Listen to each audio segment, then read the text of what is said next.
Hello, ஆயுள் தண்டனை கொடுக்கலாமா, தூக்கு தண்டனை கொடுக்கலாமா? டெத் பெனால்ட்டியா, லைஃப் இம்ப்ரிசன்மெண்ட்டா? A doctor was brutally raped and murdered in the hospital. இந்த கேஸுக்கு தூக்கு தண்டனையா, ஆயுள் தண்டனையா? A boyfriend murdered his girlfriend by poisoning her. இந்த கேஸுக்கு ஆயுள் தண்டனை கொடுக்கலாமா, தூக்கு தண்டனை கொடுக்கலாமா? ரெண்டு ஃபேக்ட், ரெண்டு கேஸ், ரெண்டுமே இன்னைக்கு ஜட்ஜ்மெண்ட் வந்திருக்கு. ரெண்டு பேருமே கன்விக்டட். ஒரு கேஸுக்கு டெத் பெனால்ட்டி, ஒரு கேஸ் ஆயுள் தண்டனை. ஏ டாக்டர் வாஸ் brutally raped. அந்த கேஸுக்கு ஹோல் கண்ட்ரி ப்ரொட்டஸ்டட். அவருக்கு டெத் பெனால்ட்டி கொடுங்க, ஹேங் ஹிம் டெத் அப்படின்ற ப்ரொடெஸ்ட் பண்ணோம். பட் அந்த கேஸில் கல்கத்தா ஹைகோர்ட் லைஃப் இம்ப்ரிசன்மெண்ட், ஆயுள் தண்டனை கொடுத்துக்கிறாங்க. ரேரஸ்ட் ஆஃப் ரேர் டாக்டரின் அங்கே வந்து சாட்டிஸ்ஃபை ஆகலை அப்படின்னு கோர்ட் சொல்லியிருக்கு.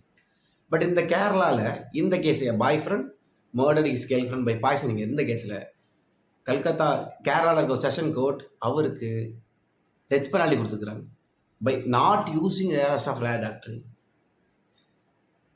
இந்த ரெண்டு கேஸ், இந்த ரெண்டு ஃபேக்டில், இந்த ரெண்டு கன்விக்ஷனில் which is right, which is not right, which is good, which is bad அப்படின்றது நீங்கள் சொல்லுங்கள். தேங்க்யூ.